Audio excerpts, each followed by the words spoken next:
Hello, and welcome to another episode of Solipsist Watched, where this week I watched Priest from 2011. Now, I actually remember when this movie was in previews, and the previews made it look like it was going to be pretty cool. Admittedly, that was now, oh, good Lord, 14 years ago, and I was a different person, and I had different expectations about films at the time. But I don't think that changes the fact that I still think that would be true today. This is a cool looking movie in the trailers. And unfortunately, it's very bad. I was browsing through my collection looking for something that was about this vintage, something that had that sort of dark and gritty mid to late 2000s look to it, of something that hopefully didn't take itself too seriously, but more seriously than it should nonetheless. And this fit the bill. I had sort of forgotten about this film largely until stumbling across it again, because it looks so much like so many other films that came out during this period. And in fact, shares production companies with several of them. So it's really easy to, at a glance, take a look at this and say, oh, this has to be related to, or a ripoff of, or a copycat, or trying to capitalize on the same market as something like the Underworld series, or the Resident Evil movies, or Ultraviolet, or a couple of others. And what's interesting is to find out that actually, at least allegedly, this is based on a comic, it's a manhwa that was released, I think, in the early 2000s, that's also called Priest. And I was throwing my mind back and remembering that, in fact, when this first got advertised, I had a friend who had read the manhwa and was excited to see what they were going to do with it. This is also a friend who was very into, movie studies and stuff like that as well. So, something that anyway, I won't digress too far on that. And then I just completely forgot about it after that. As I understand it, this has basically no relationship to the manhwa, except for the name and the very loose idea of having a semi-post-apocalyptic order of religious warriors that are called priests, and the story itself and pretty much all of the elements within it are completely unique for this story. So for all intents and purposes, I'm not going to draw that comparison there. I also don't know that much about the manhwa either, so I can't really speak to the direct comparison. However, apparently they did fly out the author of the manhwa to consult on the art design during production, which is wild because even just looking at a few of the pages, the visual resemblance is also not that close either. So a lot of weird choices going on there. I am gonna say up front, this isn't really up front anymore, but we're still in the beginning of the video. There are a lot of really interesting things in here, and I'm going to pick those apart at the end, because the reality is the movie does nothing with any of its potential.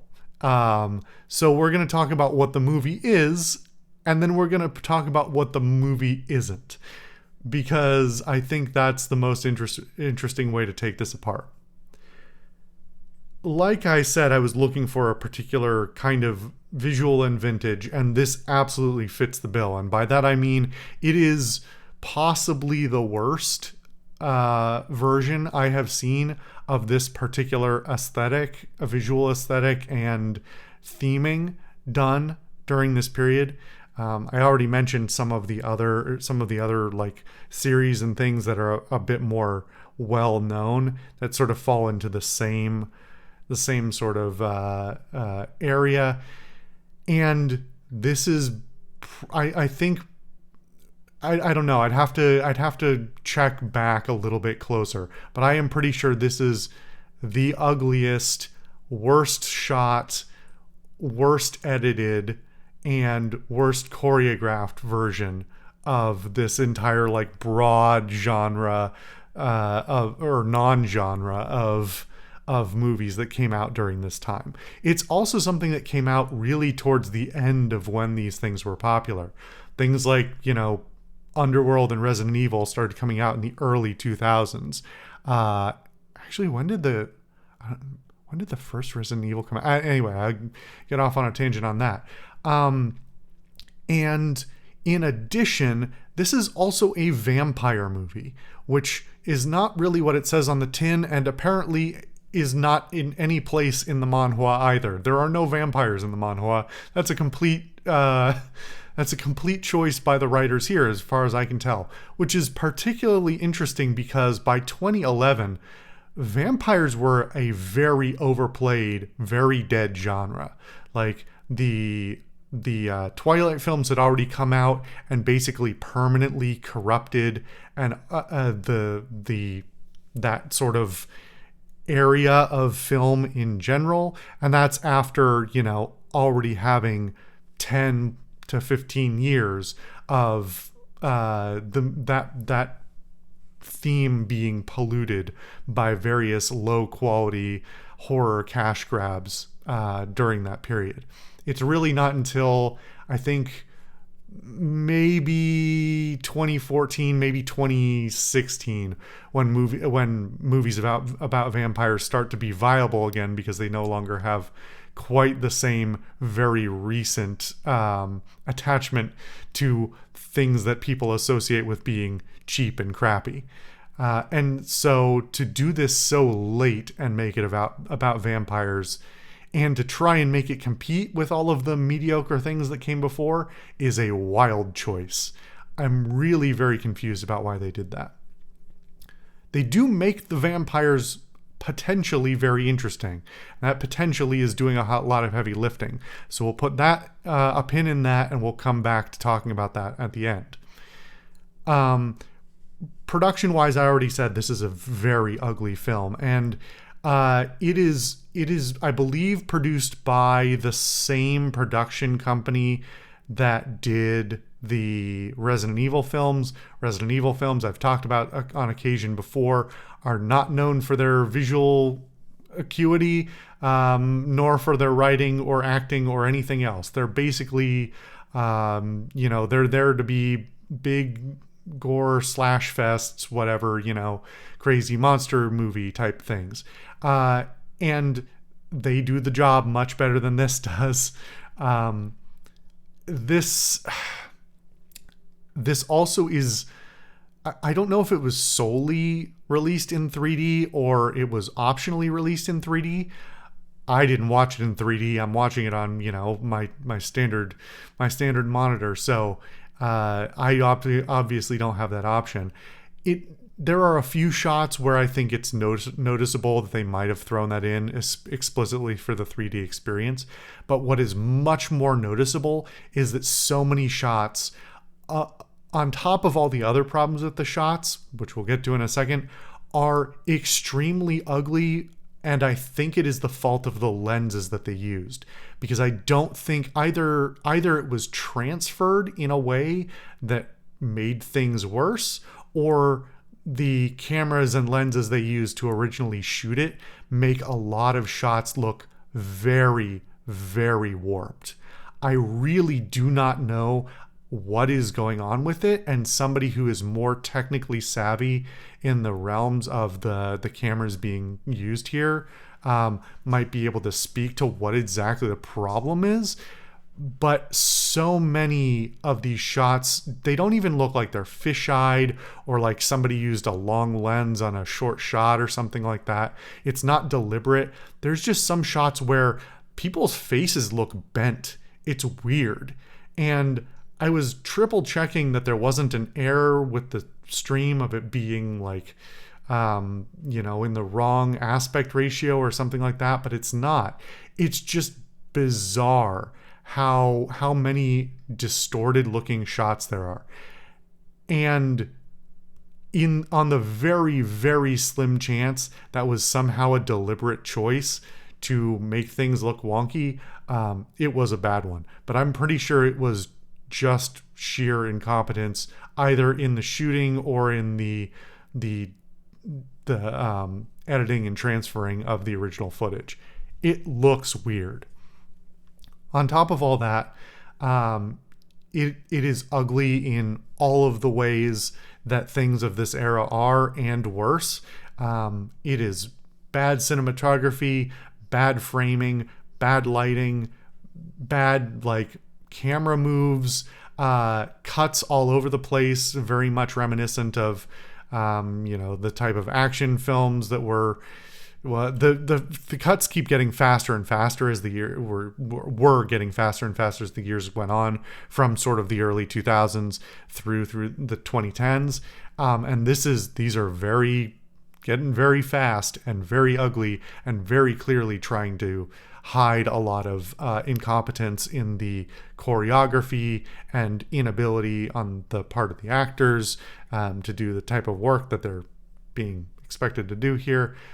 And the whole thing is washed, worse than almost any other film of this period. Like I've mentioned, this is the same visual that stuff like Underworld does, but it does it worse. Of everything is very, very dark, and all of the sort of contrast has been blown out, and every single light source is blue. With very occasional deviations from that. It is horrible to look at. And unfortunately, there are some good design elements in the costumes and the sets and the vehicles and things like that would be nice to be able to admire. But the horrible post-processing, as well as the incompetence in the lighting and all these other things, makes you unable to give any appreciation to that, because often you can barely see it. It's just atrocious.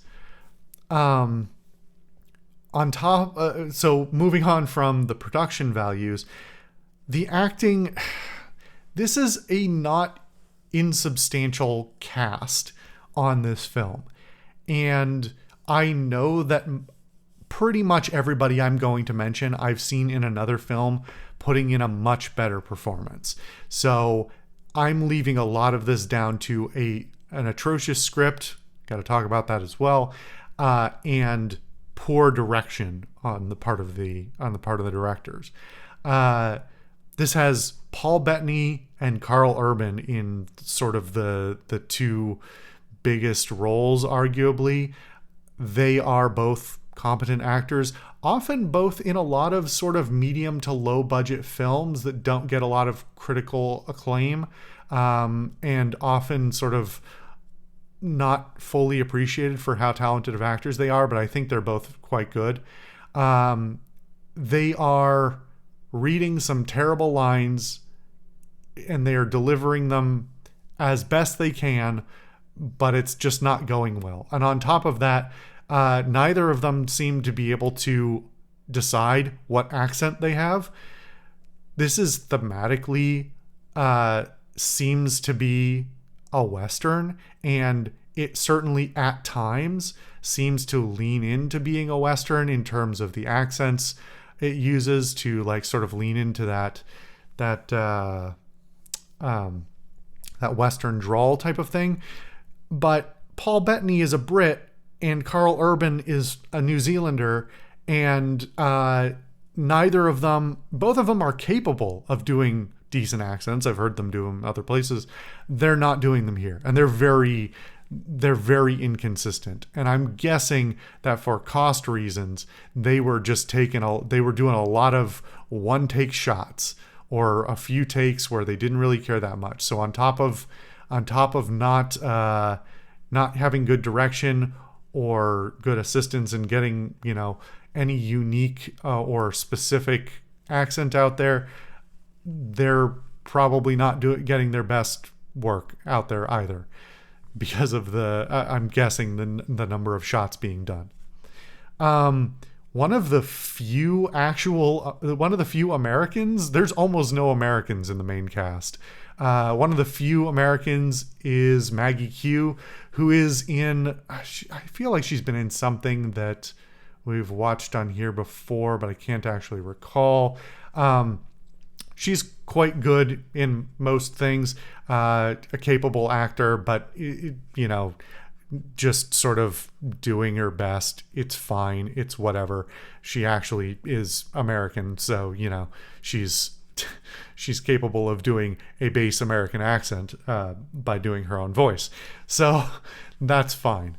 And then all of the we'll sort of transition this thought.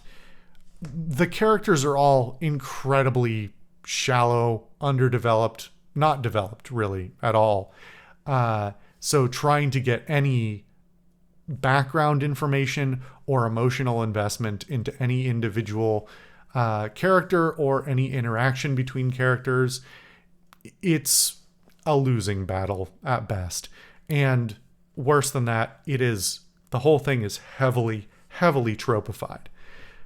On that point, you could basically predict everything that's going to happen throughout the entire plot of this movie, because everything about it is tropes to a T. The story is so thin. Like, I'm just going to spoil it because it doesn't matter, because it has no effect. Even if you want to watch this film, which I don't really recommend, it's not going to spoil anything. The plot is that vampires come get a guy's relation or extended family, and then he goes to avenge them, and then there's a final battle. That's it. Like, that's really it. There's almost no events in between of any importance whatsoever. And unfortunately, almost all of the dressing of it, whether it's the religious aspect of it, or it's the vampiric aspect of it, or it's the Western aspect of it, or it's the dystopian sci-fi aspect of it, all of those could be thrown away because they have almost no effect on the plot whatsoever. Even the vampire thing, which you'd think would be important, could easily be replaced with just bandits or whatever, and it would make almost no change to how the film plays out in any way. We're delving a little bit into talking about the things I want to talk about at the end here, but I'm going to say it anyway. The abilities of the various factions being somewhat superhuman are never explained in any way meaningfully. They are purely for the sake of, we wanted to do a scene that looked like this. We don't have to explain ourselves. They've got powers. Just don't think about it. And they don't even do a good job of saying, oh, it's the power of God, or it's the power of vampires. They don't even attempt it. It's very silly. And so a lot of things you almost want to laugh at, but they're done so earnestly and in such a boring manner that it's hard to even be engaged in it. Even if it's, people being thrown dozens of feet and flying through the air and big explosions and all that kind of stuff, which is really the only thing that movies like this stand on from this period. They're usually there for brain turn off spectacle type of thing, and this one can't even do that very well at all. Is there anything else of note to talk about with the production of this before I get into the end part? it's just very bad. It's very bad, and it's sad because it's almost promising. It's almost interesting. And I'm starting to actually this movie kind of gave me a crisis because I realize how often I say that. And this one is so severe that it's actually like, it's giving me a somewhat existential crisis about my feeling about looking at movies and how I look at them with hope for what they potentially could be. And I think I'm okay. I think I was just panicking for unreasonable levels of it because of how bad this movie is. But this movie, the next part of this that I'm going to talk about is so far like only in my imagination that I sort of started to panic and think back to some of my other videos and worry that, oh no, did I try and give it credit for an idea that was entirely in my own head? Which is always something you have to do, I think, when looking at any media is, your projected idea of it is always part of your analysis, ultimately. It's a subjective interpretation, and if your imagination is good enough, or you're a practiced storyteller of any kind, you start weaving things into it that may not really be there. So anyway, let's get into some of these story building, these world building elements that I think are fun and interesting and worth acknowledging as positives, but are completely wasted or ignored by the movie. All right. The first one is that right at the beginning of the movie, possibly one of the only good parts of the film, they give you this sort of animated prequel thing where they sort of give you a bit of history. I didn't even talk about just how bad the exposition is in most of this film. The first couple of minutes are this exposition sort of history thing telling you about the last few hundred years and the reasons why the priests exist, at least very vaguely, and the fact that they are there as they were created by humanity as a weapon against vampires, to protect them from the vampires preying on them, and set sort of the very, very basic stage for all of this. What immediately follows is about 20 minutes of the movie that is almost exclusively some of the most heavy-handed, horrible exposition through the heaviest tropes I've ever seen. It's atrocious.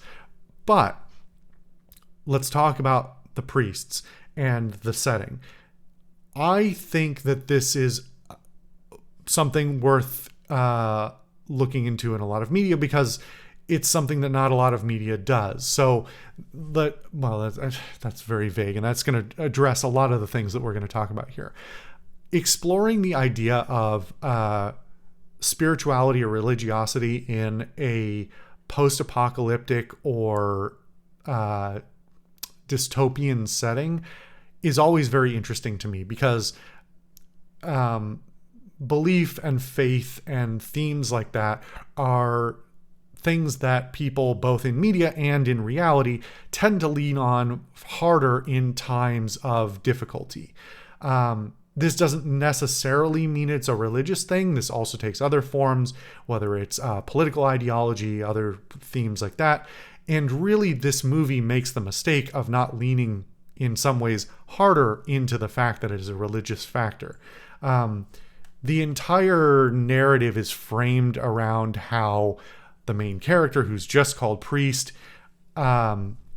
is he betrays the religious order, and he's so-called betraying God because in this sort of theocracy that this hyper industrialized theocracy that they have, the religion is the word of God, big air quotes, and they are also the political entity that runs the entire thing, presumably.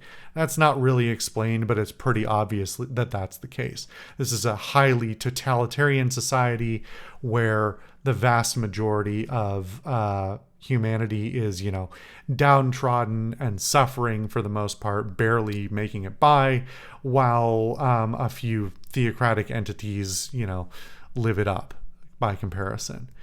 So the idea of having not only a militant arm of that theocracy, but one that is also through its to the current point in its history now considered defunct, no longer necessary, but the individuals who are part of that militant arm are still present and are asked to be normal members of society. That's an interesting story to explore. It doesn't get explored, as with everything I'm about to talk about, but it's an interesting idea, especially because it's not as though this was, ancient history. The time of the priests at the top of their power and importance was within the lifetimes of most of the people living present in the time of the movie. The flip side of that, well, actually, it's a weird thing because I was kind of excited to talk about how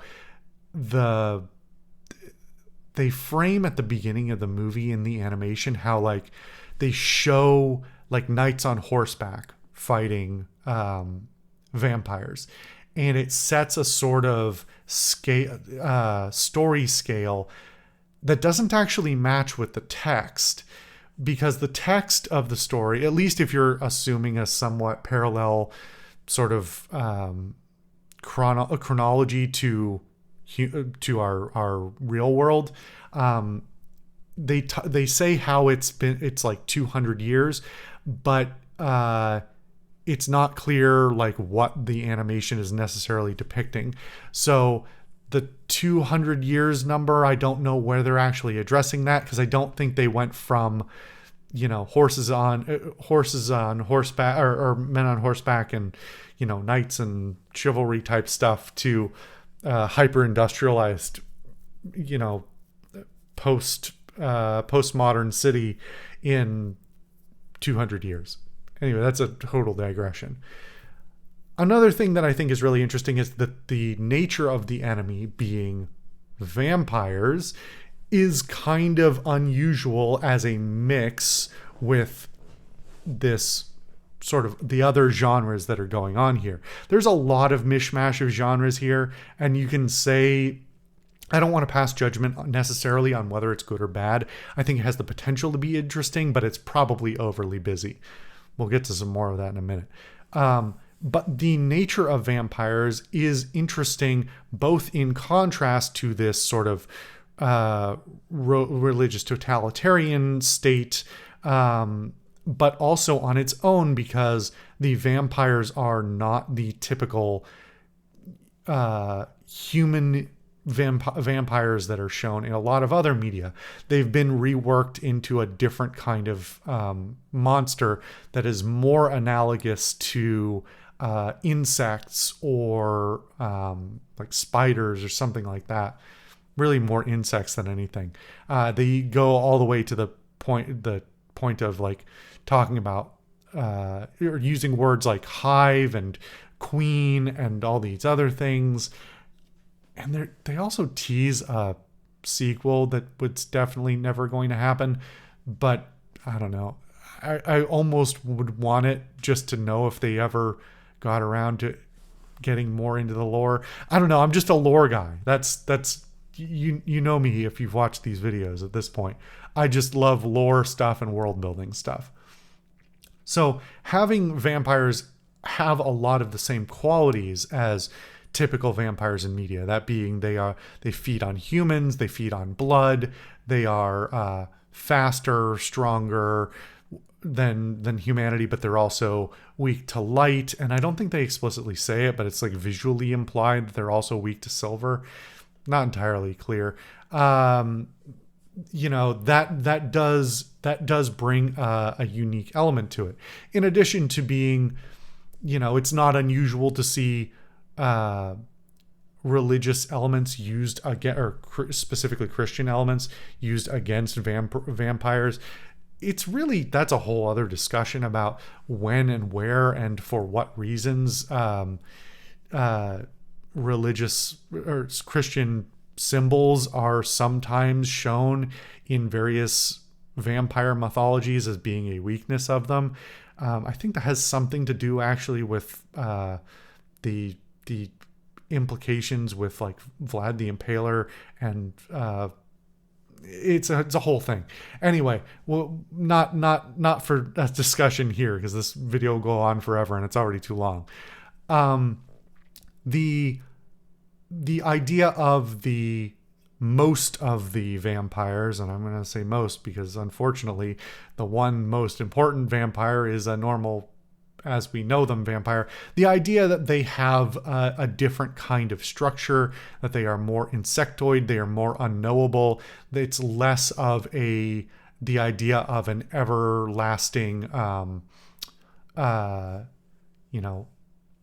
nobility that preys on normal humanity. That kind of social commentary is replaced instead with a sort of more alien one, and actually drew my thoughts away from things like Underworld and more towards things like what's the name of that movie that we watched? It's Cowboys versus Aliens, right? That was the one. Because the enemy is much more about that unknowable aspect in many respects. However, in the course of the film, it then goes to undercut the uniqueness of that in a dramatic way, as Carl Urban's character ends up being the main vampire anyway, for reasons that are only very vaguely explained. And it's very, very trite all the way through. I also, on top of all this, in a more general thematic thing, the mix of the sort of cyberpunk dystopia with the sort of almost space western genres, I think is a really neat mashup, and they fit really, or they at least have the potential to fit really well together, especially in a post-apocalypse that is characterized as being sort of post-nuclear apocalypse. I don't think they ever explicitly say it, but it's implied through a couple of points here and there that they probably tried to nuke the hell out of the vampires, and that's part of why things are so unpleasant. It's an interesting contrast of hyper urban, that dystopian cyberpunk look, as contrasted with its religiosity, which is usually not the case for cyberpunk. Cyberpunk is usually often characterized by heavy agnosticism or atheism, with any elements of religiosity being extremely niche and extremely fervent, to the point of being just borderline, any other gang or cult. But also while mashing up with the sort of Western, and more specifically space Western genres, the idea of having a lot of the same themes, visual elements, and styles as the ideas of the sort of late 19th or early 20th century Western United States, and farming type stuff, living off the land, living in difficult places and difficult times, and being preyed upon by bandits and all these sorts of things. That is, at least in Western literature, a set of themes that I don't think, it's not, Western reworks of modern Western stuff are somewhat rare, as we've already addressed many times on this show. And then to mash it up very, very directly, and contrast visual styles between this hyper urban landscape and a very, stark, what's the word I'm looking for? This living off the land aesthetic that's going on, of being a homesteader type person trying to get away from the city. That is a fascinating contrast. And again, it's not used very interestingly. It's also, there are visual elements to both that I find kind of fascinating. Actually, the motorcycles are one of the most interesting things, and I actually thought that was going to be a throwaway element that was going to end up being even more of a flop than it was. It is still a flop, but it is possibly the most overt and interesting connection between the two genres, where you have these very they're simultaneously almost cyberpunk and I'm forgetting what the term is. It's like jet punk or something like that. It's sort of less steampunk. It's less characterized by the Industrial Revolution and more characterized by sort of the age of jet travel, sort of the 1940s and 50s and 60s. Those elements go into the designs of the bikes, but then the bikes are also, they've got these bright light sort of heads up displays, and they are going at like hundreds of miles an hour, so they're super fast, but they're initially shown within the city, then they're shown driving out of the city, both styles of which seem very natural, and then they're driving out over these vast desert plains where they also are very visually striking, and there's a lot of visual language comparison between the Lone Ranger on his horse type of thing, not the Lone Ranger, but a lone cowboy, that's what I mean. So driving out into the West to see the less civilized places type of thing. There's a lot of little elements of the technology that I think are interesting in that way of being these tyings together of different genres. The train also serves in much the same way, but I think there's a lot of credit due to the idea people and the designers who thought of those visual metaphors and then turned them into a reality that looked normal within these multiple fairly visually juxtaposed settings. I really like that. I think it does a great job of drawing things together that frankly are not good enough to be drawn together. Man, this movie's bad, but it's inspiring. It's inspiring in a lot of ways, because I think there's a lot of story. I think it has so much potential. I know I say this about a ton of movies when they're not very good, but I can never look at a bad movie that has potential and say, just throw it away. There's always something to be salvaged. There's always something interesting. The sort of cross between genres, the way you get these mixings of cultures and things like that, those are where our most interesting stories are sometimes told. That's sometimes where our most interesting designs are created. I love that type of stuff. And so this movie is extremely bad, but I have a soft spot in my heart for it because it's cute, because it's trying. I almost just wish it was worse, because as I've said many times before, the worst thing it can be is boring. And it is. It's very boring. It does everything very mediocre. It's not good enough to take itself seriously, and it's not bad. It's not silly enough to be as bad as it is. Anyway, this movie actually reminded me of a couple of other movies that I do want to watch in the future. I don't know if they'll be soon, but maybe they will. We'll see. And it also reminded me of some other films that you should watch instead. I mean, I'd go as far to say if you were going to watch this, you should probably just watch Underworld instead, because it's not a good film, but it's a better film than this. And if you really want something that's actually better, I don't think I actually mentioned this movie within this video, but I was thinking about it a lot. because it's got a lot of parallels. Some of you, the long time viewers, know that I love Equilibrium, which I think is from 2002 or 2003.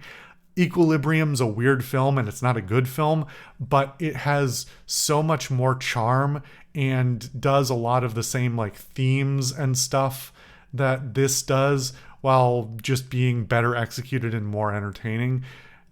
It just go watch that instead. If I don't even know where you can get it anymore, because it's mostly forgotten because it's not very great. And then there's other things like maybe Constantine that you should check out as well. Constantine is a vastly better film. That's not even comparison. But anyway, this should be better than it is. It's very inspiring to me, and I'm sure I'm going to keep thinking about it for like a week at least after this in frustration, because it's got so much to work with and executes zero. Yeah. Anyway, I've probably rambled on way too long for the poor quality of film this is, but anyway, that's what you're here for, hopefully. If you've made it to the end, thank you. Thank you guys for watching another episode of Solipsist Watched. I'll see you for something different next time.